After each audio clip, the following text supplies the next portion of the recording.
poster एक नज़म शाह जी नज़म ते मेहनत की देखना कि गल सुन मेरी भाई बैठ के तू बग्या काम उत्ते फिल्म का सी पोस्टर लग्या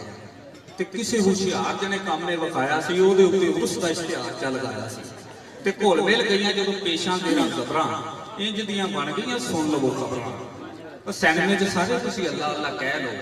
एक टिकट विच तुसीं दो मजे लै लो सिनेमे च सारे तुसीं अल्लाह अल्लाह कह लो एक टिकट विच तुसीं दो मजे लै लो बावजूद टिकट लवो नाल आदाब ते सैमा दा ते शान दा खसूसी खिताब बावजूद टिकट लवो नाल आदाब ते सैमा दा ते शान दा खसूसी खिताब जे 40 दी गैलरी ते महफिल समाज अद्धी दी खबर चले गई 40 दी गैलरी ते महफिल समाज ठग बदमाश है बाबा जी दा नां जे